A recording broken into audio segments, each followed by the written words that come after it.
Hi, எல்லாருக்கும் வணக்கம். Actor Sathyaraj அவங்கள பற்றி பேசுகிறேன்னா, இப்போ மேடையில எல்லாம் மைக்கு அடிச்சா வாய்க்கு வந்தபடி பேசுவாங்க. ரொம்ப நல்லா ஜோக்கெல்லாம் பேசுவாங்க. ஆனா ஜோக் பேசின பிறகு அவர் தான் முதல்ல சிரிப்பார். அவர் ரொம்ப நேரம் சிரித்த பிறகு தான் ஓகே அவர் சிரிக்கிறாங்களே அப்போ நாமளும் சிரிச்சுக்கலாம்.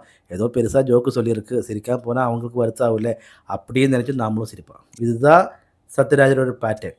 மேடையிலேருந்து ஏதாவது பேசுவாங்க, ஜோக்குன்னு சொல்லி பேசுவாங்க, அதுக்கப்புறம் அவரும் சிரிப்பாங்க. அவர் சிரித்த பிறகு நாமளும் சிரிக்க வேண்டியது வரும்.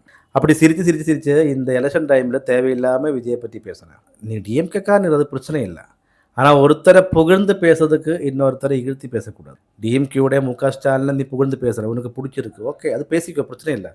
ஆனால் அதுக்காக விஜயை இழுத்தி பேசுறது தப்பு. ஒன்று விஜயும் சத்யராஜும் ஒரே துறையிலேருந்து வர்றாங்க, 2 பேரும் நடிகர்கள்.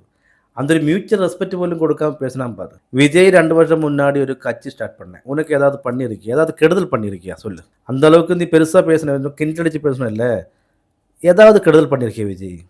இல்லை உன் வீட்டிலேருந்து சொத்து எடுத்துகிட்டு வந்துட்டா கட்சி ஸ்டார்ட் பண்ணி இல்லை.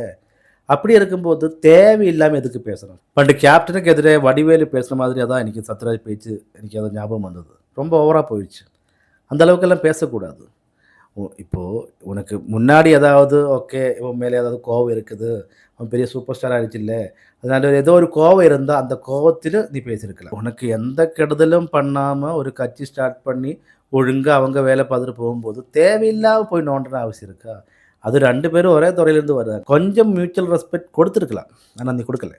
இப்போது அவுட் ஆஃப் ஸ்டேஷன் ஆகிடுச்சு. என்னென்னா இனி இப்போ சினிமையிலுக்கு நமக்கு இனி எவ்வளோ ரோல் கிடைக்கும், நம்ம டைம் எல்லாம் முடிஞ்சிடுச்சுன்னு சத்யராஜுக்கும் தெரிஞ்சிடுச்சு. அதனால் ஓகே சினிமா இனி நம்பிட்டு இருக்க வேண்டாம், நம்ம சம்பாதிக்க வேண்டியதெல்லாம் சம்பாதிச்சுட்டு இனி கட்சிக்காரங்க நம்பி இருந்தால் நம்ம பொழப்பு நல்லா போகுது. பின்ன நம்ம பொண்ணு இப்போ இந்த கட்சியில் இருக்குது, அதனால் கொஞ்சம் அந்த கட்சிக்கு பூஸ்டப் வர்ற மாதிரி பேசினா நல்லாயிருக்கும், அடுத்து இந்த கட்சி தான் வரப்போகுது, அப்போ விஜய் கொஞ்சம் கலாய்ச்சி விடலாம் அப்படின்னு தப்பு கணக்கு போட்டேன். அதுதான் பிரச்சனை. இனியாவது வாயை கொஞ்சம் அடக்கி வச்சு போனால் நல்லாயிருக்கும். ரொம்ப ஓவராக பேசினா மக்கள் எப்படி ரியாக்ட் பண்ணணும் தெரியாது. மற்றவங்க நம்ம இகழ்த்தி பேசி குறை சொல்லி கிண்டல் அடித்து பேசும்போது நமக்கு என்ன தகுதி இருக்குது அது கூட கொஞ்சம் யோசிக்கணும். திருப்பி அதே அளவில் மற்றவங்களும் பேசுவாங்க, அதுவும் ஏற்றுக்கிற மனசு இருக்கணும், அவ்வளோதான் சொல்ல முடியும். இனியாவது கொஞ்சம் வாய் மூடி உட்காரு. பையனெல்லாம் நல்லபடியாக பேசுகிறாங்க, அவனெல்லாம் கொஞ்சம் மூளை இருக்குது, என்ன பேசணும் எது பேசணும் அவனுக்கு நல்லா தெரியுது. கொஞ்சம் பையன்கிட்ட போய் கிளாஸ் வாங்கிடு, எப்படி பேசணும், எப்படி இருக்கணும், எப்படி மரியாதை கொடுக்கணும் எல்லாம். இதுக்கு மேலே நான் அவரை பற்றி பேசினா தப்பாகிடும், ஏன்னா வாயில் நல்லது வருது. ரொம்ப ஓவராக இந்த வீடியோஸ் எல்லாம் பார்க்கும்போது நமக்கே எரிச்சலாக வருது, என்னடா இப்படி பேசுகிறேன்னு. அதனால் இனியாவது கொஞ்சம் அடக்கி வாசி.